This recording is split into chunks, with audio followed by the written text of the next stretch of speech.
Hello everyone, this is Arpita. Welcome to Vedura Smart Learning. So as you all can see, हमारा आज का topic है crop production and management. तो topic start करने से पहले हम लोग पहले ये समझते हैं, हम लोग पहले न्यूट्रिशन के बारे में जानते हैं. ठीक है, तो खाना तो हम लोग खाते हैं, न्यूट्रिशन हम लोग को खाना से मिलता है. न्यूट्रिशन के बारे में आप लोग पढ़े होंगे अपने छोटे क्लासेस में, क्लास 4, 5, 6, 7 न्यूट्रिशन के बारे में तो पढ़ ही रहे हैं आप लोग. जो न्यूट्रिएंट्स हम लोग को ज़रूरी होता है, कार्बोहाइड्रेट, फैट्स, विटामिन्स, मिनरल्स, है ना. तो ये सारे न्यूट्रिएंट्स होते हैं जिनकी हमारी बॉडी को नीड होती है. तो हम लोग पहले यहाँ पे ना टाइप्स ऑफ न्यूट्रिशन पढ़ेंगे. आप लोग अगर पढ़े होंगे पिछले क्लासेस में कि जो प्लांट्स है अपना खाना खुद बनाती है with the process of photosynthesis, है ना. तो आज हम लोग उन्हीं न्यूट्रिशन के बारे में पढ़ेंगे कि आखिर न्यूट्रिशन कितने तरह का होता है, और जो खाना खुद से प्लांट्स अपना खाना खुद बनाते हैं और जो खाना अपना खुद से नहीं बनाते हैं उनको क्या कहते हैं. ठीक है, तो न्यूट्रिशन जो है वो बेसिकली 2 पार्ट्स में डिवाइडेड है. 2 टाइप्स ऑफ न्यूट्रिशन होते हैं. ठीक है, जिनमें से पहले को कह सकते हैं ऑटोट्रॉफ्स,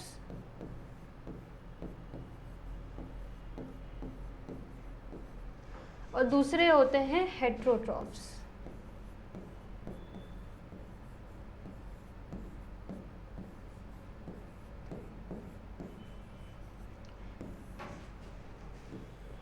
ऑटोट्रॉफ्स एंड हेट्रोट्रॉफ्स. अब ऑटोट्रॉफ्स क्या होता है और हेट्रोट्रॉफ्स क्या होता है. तो हर वो लिविंग ऑर्गेनिज्म जो अपना खाना खुद से बनाते हैं, खुद ही खाना बनाते हैं और खुद कंज्यूम करते हैं, उनको कहते हैं ऑटोट्रॉफ्स. और वो इनऑर्गेनिक रॉ मटेरियल्स को यूज़ करके अपना ऑर्गेनिक फूड बनाते हैं. तो ऐसे ऑर्गेनिजम्स को हम लोग कहते हैं ऑटोट्रॉफ्स. और वो क्या होते हैं, तो प्लांट्स अपना खाना खुद बनाते हैं.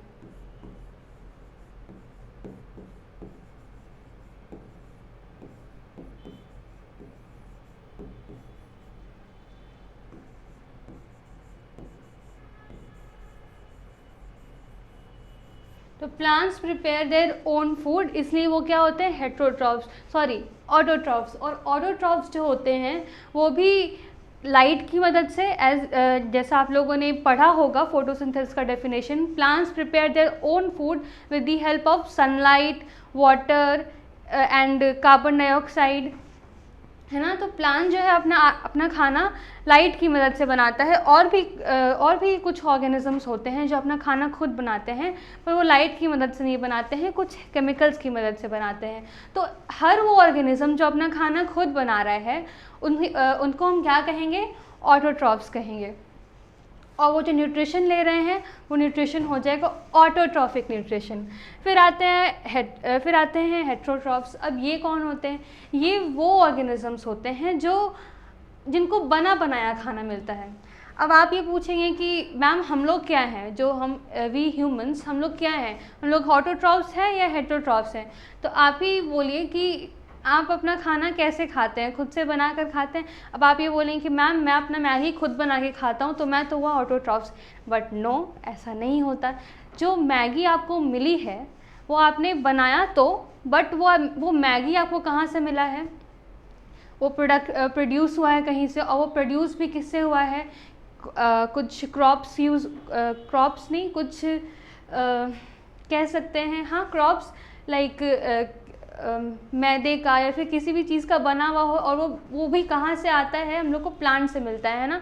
तो हम लोग जो खाना खाते हैं वो रेडीमेड होता है. जो हम लोग प्लांट्स जैसे वीट, राइस, ये सब जो खाते हैं ये हम लोग को प्लांट से मिलता है. तो ये सारे तो हम लोग क्या हो जाएंगे, हेट्रोट्रॉफ्स हो जाएंगे, जिनको और हम लोग को अपना खाना बना बनाया मिलता है. सो दे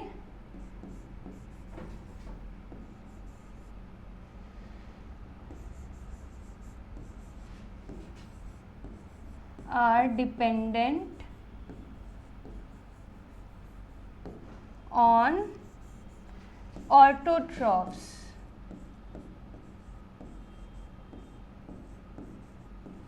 for their food.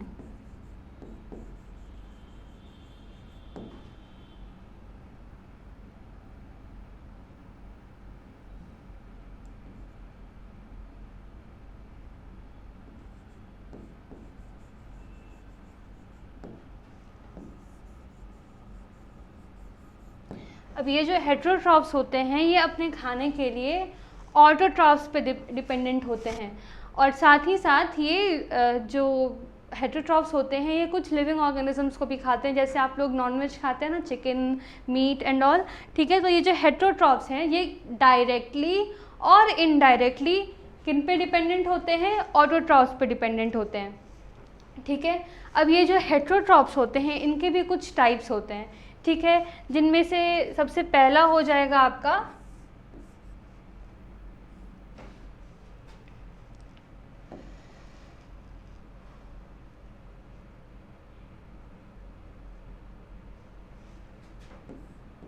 सबसे पहला आपका हो जाएगा क्या? पैरासाइट्स। अब ये जो पैरासाइट्स होते हैं ये अपना खाना खुद नहीं बनाते हैं, डेफिनेटली ये दूसरे ऑर्गेनिज्म पे डिपेंडेंट होते हैं, ठीक है। ये दूसरे ऑर्गेनिज्म के बॉडी पे रहते हैं और उनसे अपना न्यूट्रिशन लेते हैं। और ये इनका एग्जांपल मैं आपको दे सकती हूँ, जो लीच होता है, जो बारिशों के मौसम में आपको दिखता है लीच, छोटा सा ब्राउनिश कलर का जो होता है वो आपके स्किन में चिपक जाता है और फिर आपके बॉडी से ब्लड सक करता है और उसी से उसको न्यूट्रिशन मिलता है। तो इस तरह के ऑर्गेनिजम्स होते हैं पैरासाइट्स। और भी अगर आप एग्जांपल लेना चाहते हैं तो जो छोटे बच्चों को या फिर गर्ल्स को जो बालों में जुएँ हो जाती हैं वो भी क्या होते हैं? वो पैरासाइट्स होते हैं जो आपके बालों से आपके स्कैल्प से ब्लड सक करके अपने खुद न्यूट्रिशन लेते हैं, ठीक है। और वो जिस ऑर्गेनिज्म से न्यूट्रिशन ले रहे हैं उस ऑर्गेनिज्म को हम लोग कहेंगे होस्ट, ओके। फिर आते हैं आपके सैप्रोफाइट्स।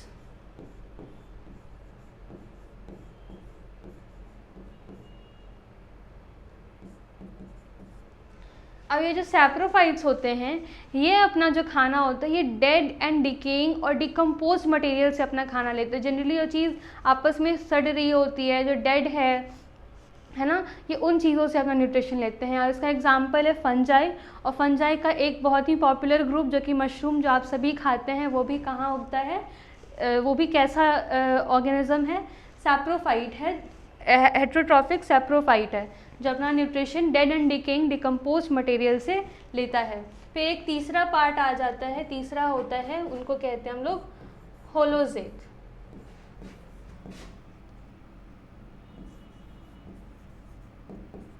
अब ये कौन से ऑर्गेनिजम्स होते हैं? ये हो जाएंगे हम। जैसे हम लोग अपना न्यूट्रिशन कैसे लेते हैं? हम लोग जो सॉलिड पार्टिकल्स होता है, जो सॉलिड फूड होता है वो हम लोग चबाते हैं और फिर उसको डाइजेस्ट करते हैं और फिर अपना न्यूट्रिशन लेते हैं। तो हर वो ऑर्गेनिज्म जो सॉलिड पार्टिकल्स को कंज्यूम करता है और फिर उसको अपनी बॉडी के अंदर डाइजेस्ट करता है, उन ऑर्गेनिजम्स को हम लोग क्या कहते हैं? होलोज़ेट कहते हैं, ठीक है। ये सारे टाइप्स ऑफ न्यूट्रिशन हो गए। न्यूट्रिशन बहुत ही इंपॉर्टेंट होता है। न्यूट्रिशन हम लोग को अगर नहीं मिलेगा, इसी खाने से हम लोग को क्या मिलता है? एनर्जी मिलता है, जिससे हम अपना सारा काम कर सकते हैं। हमारे बॉडी का जितना भी फंक्शन होता है, रेस्पिरेशन, डाइजेशन, एक्सक्रीशन, जितने भी हमारे बॉडी के मेटाबॉलिक फंक्शंस होते हैं वो सारे अच्छे से काम कर पाते हैं। इसलिए फूड और न्यूट्रिशन बहुत ही इम्पॉर्टेंट होता है। अब जब फूड और न्यूट्रिशन इतना इम्पॉर्टेंट होता है तो फूड को कल्टीवेट यानी कि फूड को लार्ज स्केल पर उगाना भी बहुत इम्पॉर्टेंट होता है ना। अगर इतने सारे एज आप लोग जानते हैं कि अर्थ पे कितनी बड़ी पॉपुलेशन है, 7 बिलियन पीपल्स की पॉपुलेशन है, तो इतने सारे लोग जब रह रहे हैं अर्थ पे तो इन सभी के लिए खाना कहाँ से आएगा, है ना। तो इन सभी ये सारे जितने भी ह्यूमंस और ऑर्गेनिजम्स हैं इन सभी को खाना प्रोड्यूस करने के प्रोसेस को ही हम लोग एग्रीकल्चर कहते हैं, जिनके बारे में हम लोग अभी पढ़ने जा रहे हैं। जिसके बारे में हम लोग अभी पढ़ने जा रहे हैं। तो एग्रीकल्चर वो होता है जिसे कह सकते हैं एक ब्रांच है साइंस का जो डील करता है कि क्रॉप्स के large production of crops and cultivation and culturing of animals. So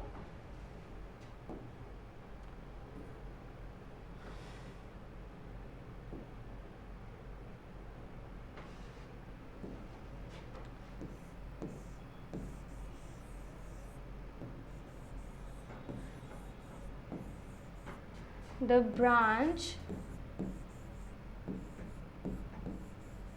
that deals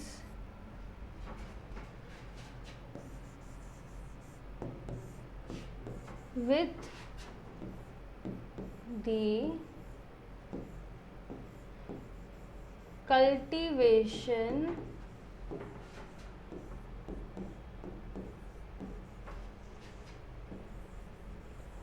of crops,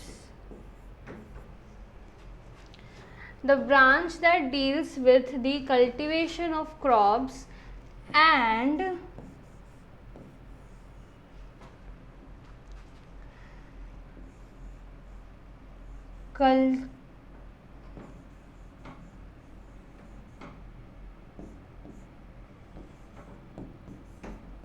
culturing of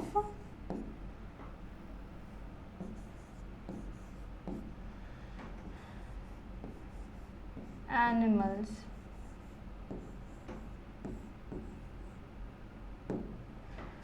अब आपका ये जो एग्रीकल्चर है इसमें ना सब कुछ सब कुछ आ जाता है, जैसे कल्टीवेशन ऑफ क्रॉप्स, क्रॉप्स को उगाना। क्रॉप्स क्या होता है इसके बारे में हम लोग आगे समझेंगे और अच्छे से। तो क्रॉप्स को उगाना, खाने को उगाना, या जो राइस वीट ये सब जो हम लोग खाते हैं, चावल गेहूँ, वो सब को उगाना। और साथ में एनिमल हस्बेंड्री जो होता है, एनिमल हस्बेंड्री अगर आप लोग इस चैप्टर में हम लोग एनिमल हस्बेंड्री के बारे में भी पढ़ेंगे। तो ये सारी चीज़ें जो हैं एग्रीकल्चर में आ जाती हैं। Rearing of life stocks like cow, buffalo, और ये सभी चीज़ें इकोनॉमिकल पर्पस के लिए होती हैं। तो ये होता है आपका एग्रीकल्चर। ठीक है, अब हम लोग समझेंगे क्रॉप्स के बारे में। तो क्रॉप्स क्या होते हैं? तो आपको क्या लगता है, आपके आसपास के सराउंडिंग में आप इतने सारे प्लांट्स देखते हैं, है ना? तो क्या आपको क्या लगता है वो सारे जितने भी प्लांट्स हैं वो सभी क्रॉप्स हैं, है ना? आपको ऐसा लगता है, बट ऐसा नहीं होता है। हमारे आसपास बहुत सारे प्लांट्स हैं जो उगाते हैं हम लोग, बट वो सभी क्रॉप्स नहीं होते हैं। क्रॉप्स वो होते हैं जो लार्ज बेसिस पे, जिनको लार्ज स्केल पे उगाया जाता है ना? जिनको बड़े से फील्ड में लार्ज स्केल पे उगाया जाता है फॉर इकोनॉमिकल पर्पस, जिनको बेचने के लिए या फिर खुद कंज्यूम करने के लिए, बट वो लार्ज स्केल में होता है। सो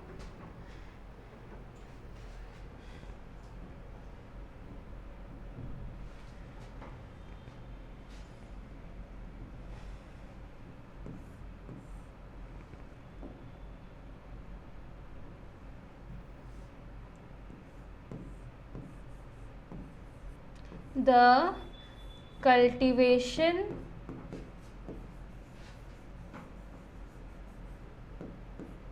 of same crops, या फिर कह सकते same plants, the cultivation of same plants on a large scale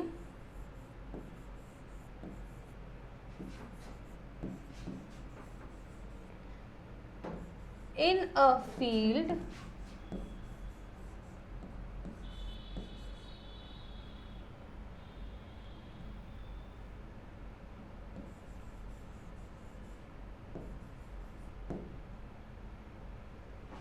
is called crops। तो कोई भी प्लांट को जब हम एक लार्ज स्केल में उगाते हैं, काफ़ी बड़े अमाउंट में उगाते हैं एक फील्ड में, उनको कहते हैं क्रॉप्स। ठीक है, किसी भी बड़ी सी फील्ड में, मान लीजिए कोई भी बड़ी सी फील्ड है, ठीक है, इसमें हम लोग क्रॉप उगा रहे हैं फॉर सेम काइंड, मान लीजिए वीट उगा रहे हैं तो वो क्या हो जाएगा, क्रॉप हो जाएगा, है ना। और यही अगर स्मॉल अमाउंट में हो रहा है, बस हम अपने घर के किसी गार्डन में एक छोटा सा पौधा उगा लिए वीट का, तो क्या वो क्रॉप कहलाएगा? No, it should be on a large scale in a large field and of the same kind, okay, तभी वो क्या कहलाता है, क्रॉप कहलाता है। और जो क्रॉप्स होते हैं ना, वो बेसिकली 2 पार्ट्स में डिवाइडेड होते हैं on the basis of season. अगर हम सीज़न की बात करें तो सीज़न के बेसिस पे जो क्रॉप्स हैं टू बेसिस में डिवाइडेड हैं, that is kharif crop and rabi crop.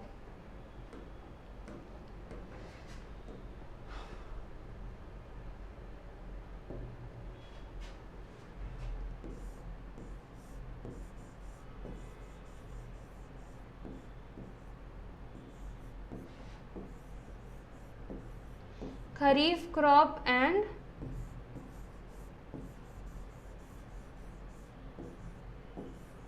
Rabi crop, ठीक है। तो जो क्रॉप्स है हमारा on the basis of season 2 parts में डिवाइडेड है, टू टाइप्स ऑफ क्रॉप्स होता है हमारा।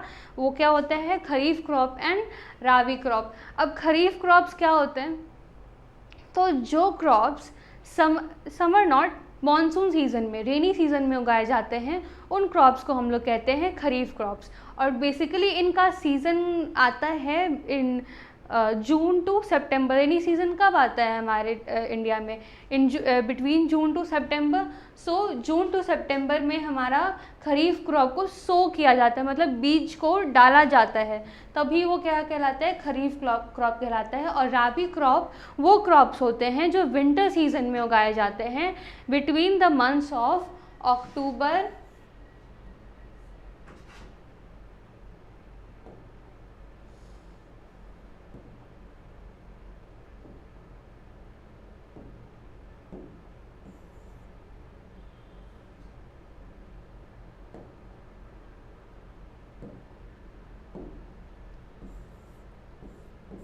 अक्टूबर से मार्च तक, बिटवीन अक्टूबर एंड मार्च, ठीक है। ये जो खरीफ क्रॉप है आपका कब इसका सीड सो करते हैं हम लोग, कब सीड डाला जाता है मिट्टी में, October to March. And kharif crop is grown between June to सितंबर।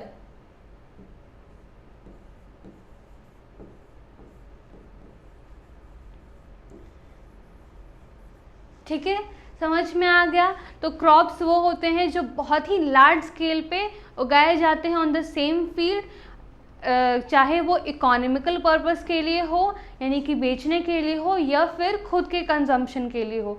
जो खुद के कंजम्पशन के लिए जो हम लोग फार्मिंग करते हैं उनको हम लोग कहते हैं सब्सटैंशियल फार्मिंग, जो आप लोग पढ़े होंगे अपने एसएसटी के बुक में, है ना। तो जो क्रॉप्स को हम लोग अपने लिए उगाते हैं उनको कहते, उस फार्मिंग को कहते हैं हम लोग सब्सटैंशियल फार्मिंग। और किसी भी क्रॉप को लार्ज स्केल में उगाना, उसको क्या कहेंगे हम लोग, क्रॉप्स। किसी भी प्लांट को लार्ज स्केल में जब हम लोग उगा रहे हैं तो उसको क्या कहेंगे हम लोग, क्रॉप कहेंगे। क्रॉप्स जो है on the basis of season के बेसिस पे, ठीक है, किसके बेसिस पे, सीजन के बेसिस पे, 2 फेजेस में, 2 टाइप्स में डिवाइडेड है, kharif crop and rabi crops. जिसमें से जो राबी क्रॉप है आपका, खरीफ क्रॉप है वो जून टू सितंबर में उगाया जाता है, और जो राबी क्रॉप है वो आपको अक्टूबर टू मार्च में उगाया जाता है। ठीक है, अब आगे बढ़ते हैं। ये है कुछ डिफरेंस,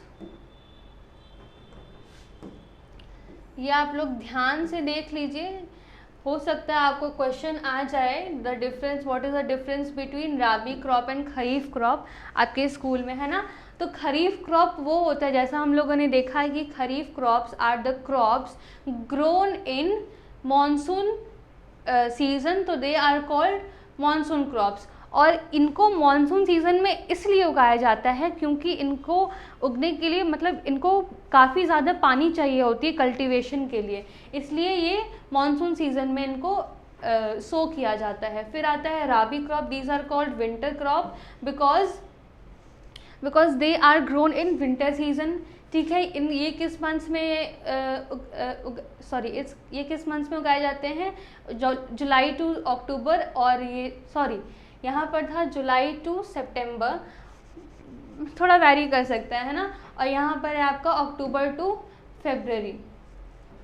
फिर है आपका इसका खरीफ क्रॉप का एग्जाम्पल क्या होता है? खरीफ क्रॉप का एग्जाम्पल आपका राइस, मेज़, पैडी एक्चुअली राइस को ही कहते हैं। तो जब तक वो अनकवर्ड रहता है अपने शाफ्ट से तो वो पैडी कहलाता है, और जब वो उससे अनकवर हो जाता है तब वो कहलाता है राइस। ठीक है, तो राइस, मेज़, ज्वार, बाजरा, सोयाबीन, कॉटन, ये सारे जो एग्जाम्पल्स हैं ये खरीफ क्रॉप के हैं। और एग्जाम्पल्स पे डेफिनेटली बहुत अच्छे से ध्यान दीजिएगा, क्योंकि ये आपको पूछा जाता है एग्ज़ाम में, काफ़ी बार पूछा जाता है। ठीक है, और फिर वो क्रॉप्स जिनको हम विंटर सीजन में उगाते हैं वो होते हैं rabi crops between the month of October to February. और इनका example wheat, barley, gram, peas, mustard, और ये सारे जो एग्जाम्पल्स हैं वो किसके हैं? राबी क्रॉप्स के। और खरीफ क्रॉप के एग्जाम्पल भी मैंने आपको बता दिया। प्लीज़ इस सब चीज़ को अच्छे से पढ़िएगा, क्योंकि आपके एग्ज़ाम में आ सकता है। ठीक है, इसके अलावा अगर आपको कोई भी क्रॉप के बारे में पता होगा तो प्लीज़ आप कमेंट सेक्शन में मेंशन कीजिएगा। ठीक है, अब आगे बढ़ते हैं।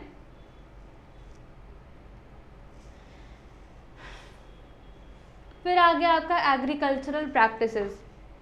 अब देखिए, अब इतना सारा क्रॉप्स हम लोग उगा रहे हैं, इतना सारा क्रॉप्स का प्रोडक्शन की ज़रूरत होती है हमें, तो उनको लार्ज स्केल में उगाया जाता है, तो उनका अच्छे से केयर भी करना पड़ता है। ऐसा नहीं होता है कि आप मिट्टी में बस किसी तरह से बीज डाल दें और वो अपने आप उग जाएगा, अपने आप हम तक पहुंच जाएगा, बिल्कुल भी नहीं। उनको बहुत ज़्यादा केयर की ज़रूरत होती है ना। उनको बहुत सारा प्रैक्टिसेस, बहुत सारे स्टेप्स में ये सारे क्रॉप्स को उगाए जाते हैं। उन्हीं प्रैक्टिसेस को कहते हैं हम लोग एग्रीकल्चरल प्रैक्टिसेस।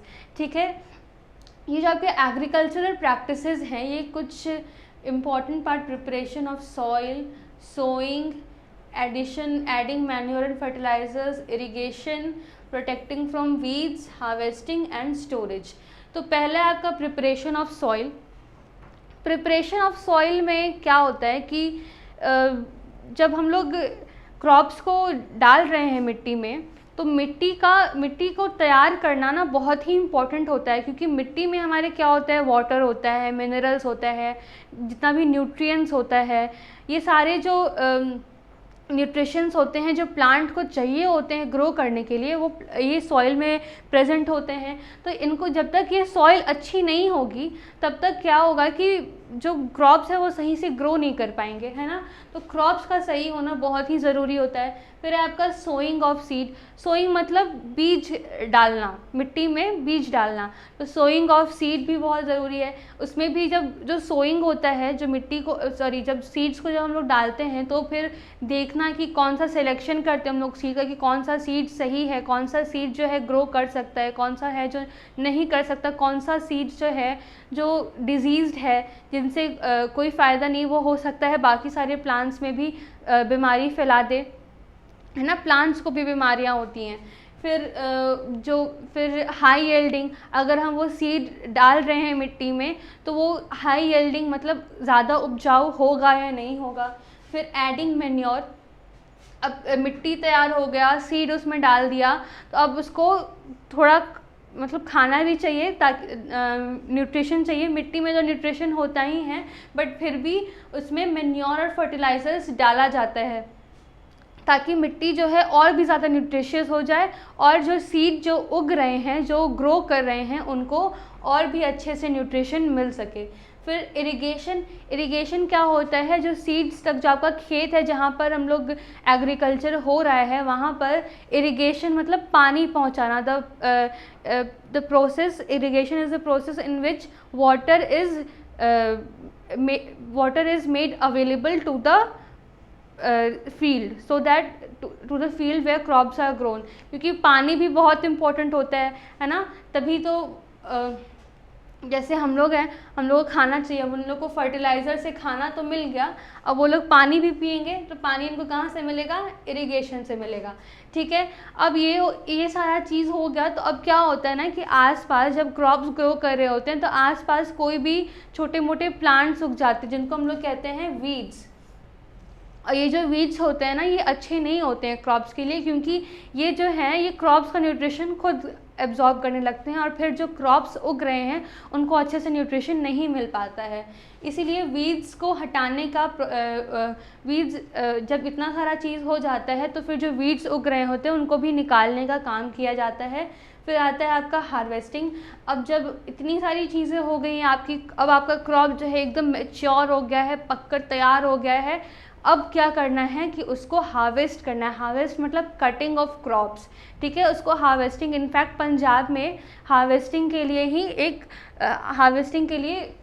फेस्टिवल मनाया जाता है, ठीक है। उन लोग के लिए काफ़ी ज़्यादा इम्पोर्टेंट होता है ये चीज़, ठीक है, क्योंकि पंजाब में एग्रीकल्चर बहुत ही इम्पोर्टेंट होता है। काफ़ी सारे लोगों का ऑक्यूपेशन मतलब काम होता है ये एग्रीकल्चर, ठीक है। जब हार्वेस्टिंग हो गई है तो अब उसको कहीं पे स्टोर करेंगे, है ना। खाना हम लोग का जो है तैयार हो गया है, वीट राइस ये सारी चीज़ें उग गई हैं, तो अब हम लोग को उन सारी चीज़ों को स्टोर करना है, कहीं पे अच्छे से रखना है।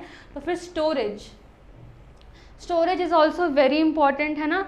जो आपके अच्छे से स्टोर करना रहता है कि वाटर प्रूफ, अगर कहीं भी अगर एयर टाइट नहीं रहा, मतलब जो आपका कंटेनर्स जहाँ पे आप इसको स्टोर कर रहे हैं, जिस भी वेयर हाउस में आप इसको रख रहे हैं, कहीं पे भी कुछ चूहे ना आकर इनको खा लें, या फिर कुछ थोड़ी सी भी पानी अगर वहाँ पहुँची तो ये सारे जो इतनी मेहनत से उगाए हुए जो क्रॉप्स ये क्या हो जाएंगे, सड़ जाएंगे। इसलिए इनका स्टोरेज भी बहुत ही इम्पॉर्टेंट होता है, ठीक है। अब हम लोग पढ़ेंगे सबसे पहले स्टेप के बारे में, प्रिपरेशन ऑफ सॉइल, ठीक है। तो ये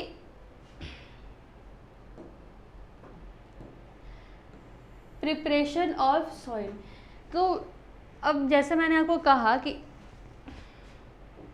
ये जितने भी स्टेप्स हैं ना, इन सब के बारे में हम लोग अभी आगे डिटेल में पढ़ेंगे, आप चिंता मत कीजिएगा। अगर आपको लग रहा होगा कि मैम इतने छोटे से इतने बड़े से टॉपिक को इतने समय पढ़ाकर ख़त्म करिए, तो डोंट वरी, मैं आप लोग को सभी चीज़ें आगे डिटेल में समझाऊंगी। ये है प्रिपरेशन ऑफ सॉइल। तो प्रिपरेशन ऑफ सॉइल में क्या होता है कि जो मिट्टी है उनको तैयार किया जाता है।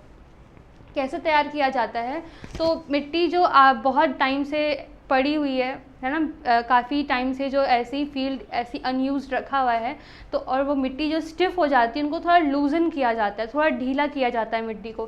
किस लिए? ताकि जो आपका जो क्रॉप्स है उनके रूट्स डीप अंदर तक जा सके, उनको पेनिट्रेट करके सॉइल से अपना न्यूट्रिशन ले सके, है ना। तो सॉइल में क्या क्या होता है? सॉइल में होता है आपका वाटर, मिनरल्स,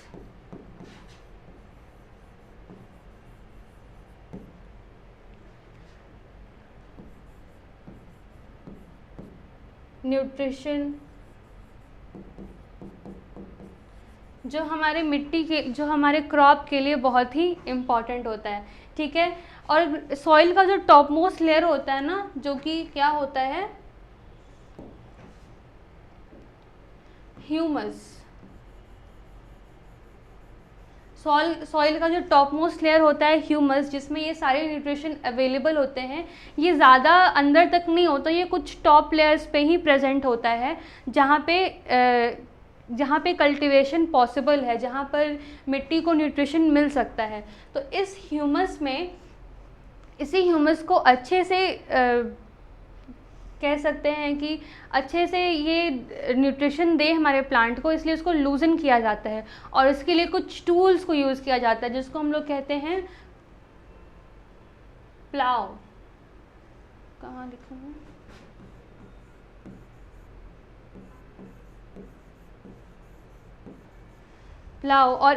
प्लाव और हो। और the process of loosening of soil is called ploughing and tilling. तो प्लाउइंग और टिलिंग को कुछ दो इंस्ट्रूमेंट से किया जाता है, जिनको कहते हैं हम लोग, ये है प्लाव ये जो है आपका पूरा क्या है, प्लाव है, और ये है आपका हो। ठीक है, प्लाव जैसा आप देख सकते हैं यहाँ पर। अच्छा, इस फिगर को हम लोग थोड़ा और अच्छे से समझेंगे बाद में, पहले हम लोग ये देख लेते हैं। तो जैसे मैंने आपको कहा, यहाँ पे जो प्लाविंग और टिलिंग करके मिट्टी को लूज़ किया जाता है, ताकि मिट्टी में जितने भी मिनरल्स और न्यूट्रिशन प्रेजेंट हैं वो सारे प्लांट्स को अच्छे से मिल सके। और वो सारे मिनरल्स भी क्या होते हैं, जैसे कैल्शियम,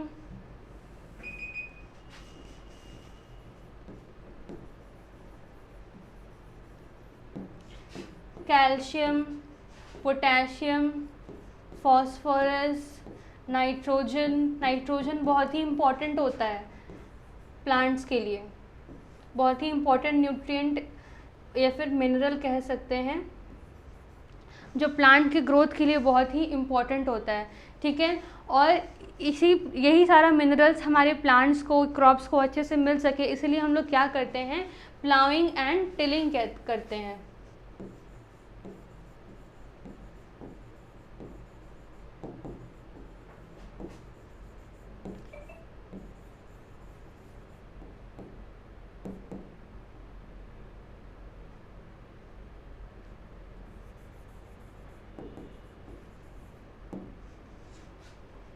ठीक है, the process of loosening of crop is called ploughing and tilling.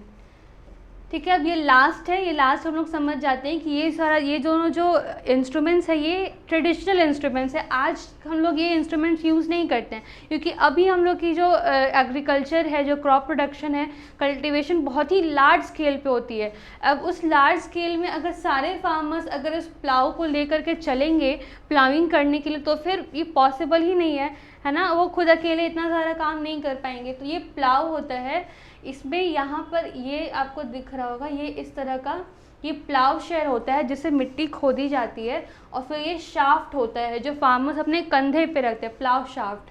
ठीक है, और फिर अगर ये प्लाव जो है अगर किसी बुलक से कनेक्टेड है, जैसा मैं आपको यहाँ पे दिख रहा है, ये जो बुलक्स हैं इनसे कनेक्टेड हैं, तो ये यहाँ इस चीज़ से इनसे कनेक्टेड होते हैं, इनके कंधे पे ये रखा जाता है, इसको बीम कहते हैं। ठीक है, और फिर ये जैसे जैसे आगे बढ़ते हैं वैसे वैसे मिट्टी जो है खुदती जाती है। और ये आपका है हो, ये भी उसी चीज़ के लिए यूज़ होता है। बट ये दोनों ही ट्रेडिशनल मेथड्स है। आजकल जो है हमारे फार्मर्स क्या यूज़ करते हैं, ये ट्रैक्टर्स यूज़ करते हैं for the ploughing of field. ठीक है, अब इतना आज के लिए काफ़ी है। हम लोग आगे का जो प्रोसेस है, सोइंग, मैन्योर, फर्टिलाइजर्स, इन सभी के बारे में डिटेल में नेक्स्ट क्लास में समझेंगे। ठीक है, थैंक यू।